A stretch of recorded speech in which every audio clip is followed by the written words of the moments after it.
तारड़ साहब, अभी जहां हुकूमत ने, क्योंकि आपकी हुकूमत में ये शुरू हुआ साइफर का मामला, जहां आपने इस्तेमाल किया, वहीं इमरान खान साहब ने भी कहा था ना, साइफर बेसिकली रिफ्लेक्शन है इस बात का कि मेरी हुकूमत के खिलाफ साजिश हुई है। तो दोनों साइड्स ने फिर इसे सियासी मकासद के लिए इस्तेमाल किया।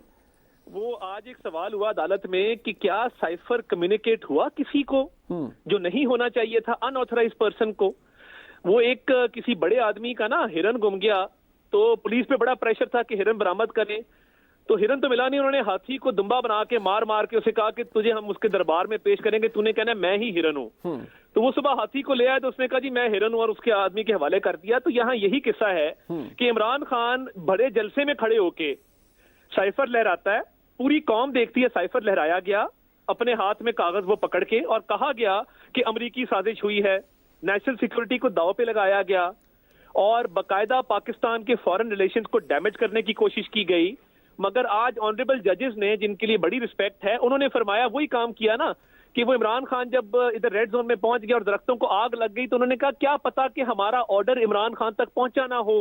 आज वही काम किया कि पूछा कि क्या किसी को साइफर कम्युनिकेट हुआ था। भाई आप लोग जलसा, उसका पूरे प्रेस ने कवर किया, पूरे केस फाइल के अंदर वो जलसे की तफसीलात मौजूद हैं, जिन लोगों ने वो जलसा कवर किया उनके बयानात मौजूद हैं। तो ये इतने मासूमाना सवाल जो आज किए गए हैं कोर्ट की तरफ से, मैं हैरान हूं कि इतनी भी आंखें बंद की जा सकती हैं कि इंसाफ आप फ्राहम नहीं कर सकते। आज जज साहबान ने ये तो कहा कि साइफर जब तक कोडेड है तब तक वो साइफर है, वंस इट्स डीकोडेड तो वो साइफर रहता ही नहीं है। ये तो मौजूद जज साहबान ने कहा। मैं आज आपको, मैं अगर मिनिस्टर हूं और मैं आज आपको कोई बहुत खुफिया बात कम्युनिकेट करता हूं जो मुझे नहीं करनी चाहिए जी, तो मेरे पे ऑफिशियल सीक्रेट एक्ट नहीं लगेगा।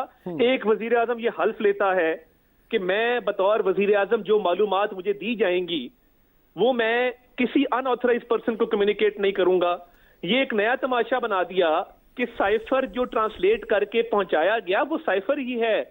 उसकी देखें, एक डॉक्यूमेंट चलता है वॉशिंगटन से कोडेड फॉर्म में, वो इस्लामाबाद पहुंचता है through the cipher system. Cipher system के अंदर से वो निकलता है, वो डी कोड होता है, वो वजीर आजम को दिया जाता है। तो फिर तो जरूरत नहीं थी ना, फिर तो ये चाहिए। बट सर आप ये भी कहते रहे ना, तार साहब आप ये भी कहते रहे, वॉशिंगटन में बैठा सफीर, चोरी हो गया, वॉशिंगटन में बैठा सफीर वॉइस नोट भेज देता व्हाट्सएप के ऊपर। अगर यही बात थी कि अगर वो साइफर नहीं है और वजीर आजम इज एट लिबर्टी कि वो ऑफिशियल सीक्रेट्स एक्ट की वायलेशन करे, कौम के जो सीक्रेट्स हैं उनको बेच दे।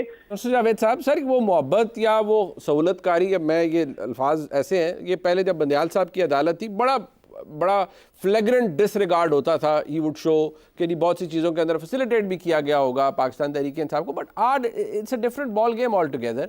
जज साहिबान बड़े ऑनरेबल हैं जो इस बेंच के अंदर मौजूद हैं, फैसला उन्होंने दे दिया, सवालात उनके नज़र में उन्होंने ठीक किया, तारड़ साहब को एतराज़ है। बट यू थिंक आज ये इल्ज़ाम लग सकता है कि नहीं कोई फिर सहूलतकारी है, या इमरान खान साहब जजों के मतलब अदालतों के लाडले हैं? देखिए साहब, बात यह है कि साइफर पे तो जो हुआ सो हुआ, हमने काफ़ी गुफ्तगू कर ली, लेकिन आज ही एक और वाक़या भी तो हुआ है जी। कल अभी इन दिनों जो चेयरमैन हैं पीटीआई के जी जी जी उन्होंने एक दरख्वास्त दी कि जी हमें लेवल प्लेइंग फील्ड नहीं मिल रही जी जी जी, और 184 अजखुद नोटिस लिया जाए। हमें बताया गया था जी अजखुद नोटिस के लिए जो अब उस वक्त तक नहीं होगी, 4 जनवरी को जी, यानी उस वक्त तक इंतज़ार अपेरेंटली करना पड़ेगा कि 3 रुकनी कमेटी बन चुकी है, वो लॉ बन चुका है। अब सुप्रीम कोर्ट जो है ये जहांगीर का दरबार नहीं है जिसके बाहर घंटी भी लगी हुई है, आप जाएं, आपने टल खड़काया और आपको इंसाफ मिल गया। ठीक, लेकिन कल उन्होंने दरख्वास्त दायर की, आज ही बेंच बैठ के उन्होंने कहा इलेक्शन कमीशन बनने से पुत्र बनो।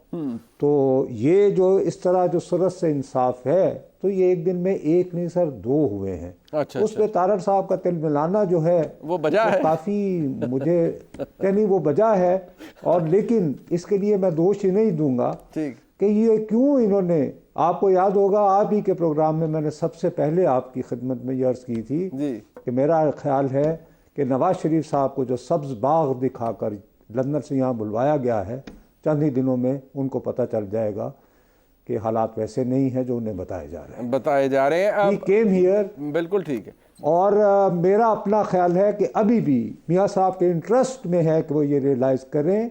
देखिए अदालत ये कहती है, आज कहा गया है कि जब वजीर आजम को मुद्दत पूरी नहीं करने दी जाती तो उस वक्त पाकिस्तान का मजाक नहीं उड़ता। तो आप मुझे बताइए कि 2017 में आज खुद नोटिस के जरिए वजीर आजम की मुद्दत किसने खत्म की?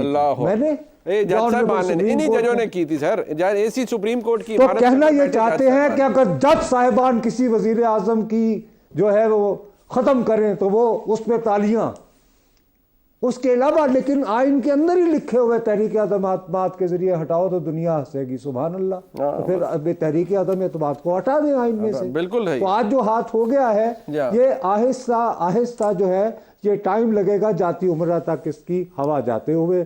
उस वक्त तक मेरा ख्याल है काफ़ी देर हो चुकी होगी। मेरा अब भी मशवरा है कि मियाँ साहब जो है ना क्रिसमस की बत्तियां देखने लंदन तशरीफ ले जाएं और वहां बैठ के सोचें क्या हो रहा है। मैं ध्यानदारी से अतर काज़मी साहब आपको भी चाहिए, मियाँ साहब को अब रियलिटी चेक मिला है जिस तरह नुसरत साहब फरमा रहे हैं? देखिए रियलिटी चेक तो मुझे और आपको मिला है। अच्छा। जिस तरीके से मियाँ साहब आए हैं जी जी जी, और जिस तरीके से मियाँ साहब को अदालतों से रिलीफ मिला है उसकी कोई नज़ीर मिलती है? जिस तरीके से मियाँ साहब की जमात को पंजाब के अंदर सहूलतकारी उनकी हो रही है उसकी कोई नज़ीर मिलती है? ये मैं नहीं कह रहा, ये पीपल्स पार्टी वाले कह रहे हैं, ये IPP वाले कह रहे हैं, ये PTI वाले कह रहे हैं। तो मियाँ साहब की तो बायोमेट्रिक भी एयरपोर्ट के ऊपर हो गया। तो मियाँ साहब तो उस पोजीशन में नहीं है कि वो किसी अदालत से कोई गिला शिकवा करें। अच्छा, गिला शिकवा करें, मैं करूं, आप करें, नुसरत साहब करें, हम जैसे जो आम लोग हैं वो करें। इंसाफ इस बात पर दुहाई दे रही है कि लोग कागजात नामजदगी जमा नहीं करा पा रहे, जाते हैं तो पकड़ लिए जाते हैं, कोई घर से नहीं निकल पाता, किसी के घर के बाहर पुलिस है, किसी के कागजात नामजदगी फाड़ दिए जाते हैं, कोई गायब हो जाता है, कोई कहाँ चला जाता है, ये बातें मौजूद हैं। वहाँ इमरान खान साहब को रिलीफ मिला है, केस का तिया पांचा हो गया। आज अतर काज़मी साहब फिर देखिए पहली बात यह है कि जो भी वहां पे समाअत हुई तो मोअज़्ज़िज़ जज साहिबान ने खुली अदालत के अंदर क्वेश्चंस किए। क्या उन क्वेश्चंस का रीजनेबल या कोई इस किस्म का जवाब दे सके कि जिससे वो मुतमईन कर सकें अदालत को या आम पब्लिक को? जो क्वेश्चंस उठाए गए वो बड़े इंपॉर्टेंट हैं। ये जो सारा मामला है मेरी नज़र में ये इतना, अब मैं ये नहीं कहूँगा कि ये बड़ा भोंडा किस्म का केस बनाया गया, वो मुनासिब नहीं होगा, लेकिन जिस किस्म का ये केस है इससे अगर आप साइफर का सफ़र देखें ये तो एग्जिस्ट ही नहीं करता था। ये तो साइफर एक कागज़ का टुकड़ा था। ये साइफर जो है ये झूठ का पलंदा था। ये तो एक टोटल सियासी बयानिया था। अचानक ये नेशनल सिक्योरिटी का मसला कैसे बन गया, अचानक ये गुम कैसे हो गया, इसलिए कि इसके ऊपर तो 2 दफ़ा इजलास तो PDM की हुकूमत के दौरान हुआ। फिर दूसरा आज का जो फैसला और आज जो जज साहिबान ने वहाँ पे क्वेश्चंस उठाए, मंसूर अली शाह साहब ने, जस्टिस सरदार तारिक मसूद साहब ने, जस्टिस अतर मिनुल्लाह साहब ने, वो तमाम क्वेश्चन सुनने के लायक हैं और उनको अब अगर आप थोड़ा सा गौर करें तो आपको पूरा अंदाज़ा हो जाएगा कि ये किस किस्म का केस था। और इसमें हमारे जो भाई हैं अता तारड़ साहब, उन्होंने 2-3 दफ़ा जस्टिस अतर मिनुल्लाह साहब का जिक्र किया, लेकिन ये मुतफिका फैसला है। ये तीनों जज साहिबान ने किसी चीज़ के ऊपर इख्तलाफ नहीं किया। बाकी ये है कि अभी केस आगे चलेगा, ये हतमी फैसला तो नहीं है, फिर हो सकता है लेटर स्टेज के ऊपर कोई और चीज़ सामने। बिल्कुल, क्योंकि ट्रायल तो अभी चलेगा, बट बात ये है